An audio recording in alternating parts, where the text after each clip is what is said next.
Good morning, everybody. My name is Nate Morris, and I'd like to welcome you back to another video. Today, we are at Dillon Motor Speedway for the New Year's Bash.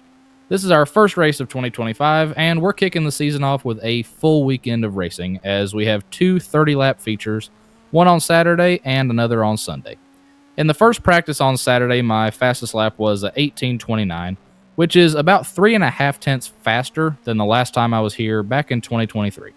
However, I still have a lot of time to make up, as I was 11th in practice, and many of the cars in the top 10 ran 18 ones and O's, with the fastest lap of the weekend being a 17:87.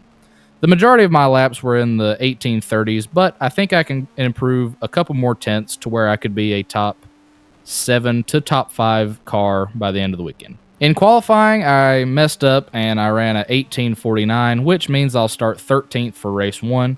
My goal for the first race is to keep the car in one piece and bring home a top 10.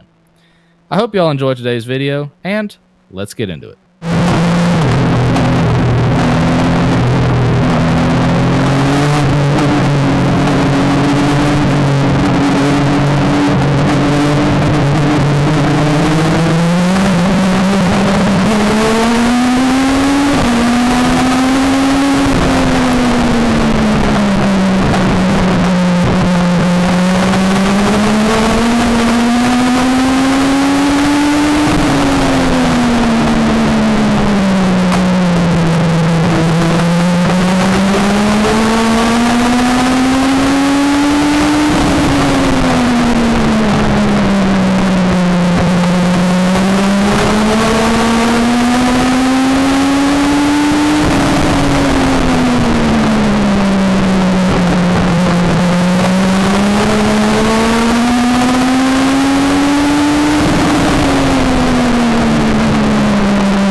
All right, y'all, we're a handful of laps into this race, and we've already had our first caution.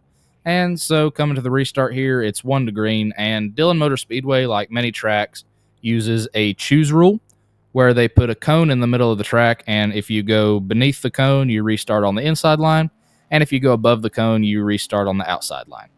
For some reason, a lot of cars chose the inside line, so me being one of the few to go to the outside, I moved from restarting around 10th to restarting 6th.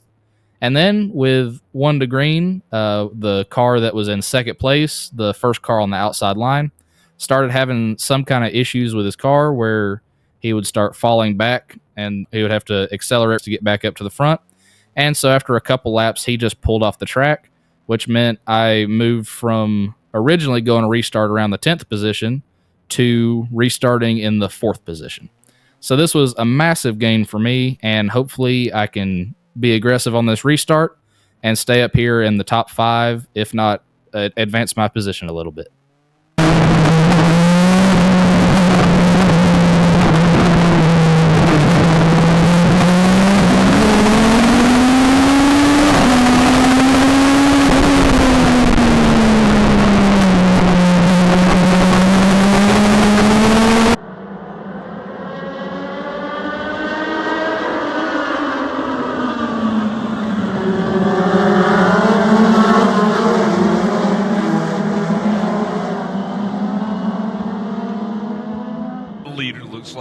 Chase Burgess in the 22. Been a lot of action around him tonight.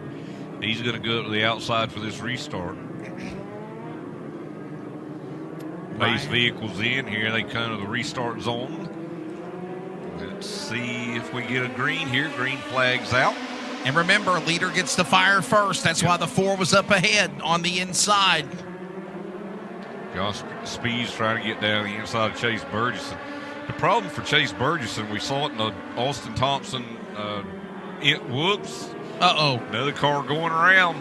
Ooh. That's Nate Morris in the 25 and the 95 of Dennis Brown up against the outside wall. And we're not done yet. Lizzie Welch, the B-Main 1 winner, is caught up in it also. We'll touch back on that again. Let's take a look at it. Watch the 25 here. Oof. Oh, boy. Yeah. And Nate Morris. Caught the 80 there, and then that's the car that Lizzie Welch got into. Well, I guess I've had a little too much luck for one night. I know that I should have chose the outside front row on that last restart, as I think if I could have been aggressive, I probably would have found a hole and been able to get down. But I decided to play it safe, thinking that we would have a long run and the inside line would be able to clear all the cars on the outside, and I would get back to third place. But unfortunately, in turn 3 and 4, the 80 car rolled the center of the turn way too fast and popped me in the back bumper and sent me spinning. It went around so quick, I never had a chance to save it, and just thankful that there's no damage on the car. I guess I got a little bit more luck on this restart because I think where the caution came out, the track decided to line me up in a better position than I theoretically should have been in. So a top 10 finish is still a possibility, but I'm going to have to work for it over the next 24 laps.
Well, race one didn't exactly go the way I had hoped. Obviously, getting spun out is never fun, but it is what it is. I do think I learned some things that I can implement in race two. Getting to race up at the front, even if it was just for a couple laps, definitely helped me, I believe. I definitely learned some things about the restarts that I can use to my advantage, and I learned some stuff about my car that I can use to my advantage. The way my car is set up, it pulls a little bit harder coming off the turns. So when we get in the gas, I can build a little bit of a run on the car in front of me going down the next straightaway. Unfortunately, the flip side of that is once we get to the end of the straightaway, my car hits the rev limiter sooner. And so going into the turn, it either stalls out the run I've been building, or if the car in front of me is fast enough, they can pull me by about 5 feet going into the turn. So that makes setting up passes a little bit more difficult. But I did figure out that on restarts, because my car is hitting the rev limiter so hard, I can drive it a little bit harder into the turn and focus on being aggressive and making passes versus some of the other drivers who are trying to feel out their car and make sure that they're not going to slide up or miss the turn or something like that. So I definitely think if we have enough restarts, it can play into my advantage. For the start of race two, we will line up the exact same way that we finished race one, except for the top 8 who will be inverted. So the car that finished 8th will start first, and the car that finished first will start 8th. This should create some interesting passing opportunities as the faster cars make their way up through the field. So hopefully I can follow one of them and try to make up positions right on the start.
All right, y'all, that's all for today. I definitely feel like the second race went a lot better than the first. I was a lot more competitive. I got up in the mix there a little bit in the top 5, 6, 7. Towards the end, I just didn't have the speed to stay up there. The restarts definitely helped me a lot. They gave me a chance to put my car in the positions it needed to be and be as aggressive as I possibly could and try to climb up into some of those positions. And I definitely feel like I outraced the speed I had. We were probably 12th or 13th as far as speed went, but I was able to bring it home ninth and raced in the top 6 or 7 all day. And if I could find another couple tenths, 1 or 2 tenths, get down in the 18 ones to 18 O's, I definitely think we would be a very strong top 5, top 3 contender. But yeah, I was very happy with today, especially for it being only my second time at this track. I think give me another 100 or 150 laps at this place, and I'd probably figure out something to at least get me down into the ones. But yeah, I felt like this was a very productive weekend and a great way to start the new year. I hope we can continue to carry this momentum through the rest of the season, and I'm very excited for the next time I'm able to get back on track. But for the meantime, I hope y'all enjoyed today's video. Thank y'all for watching, and I'll see you in the next one.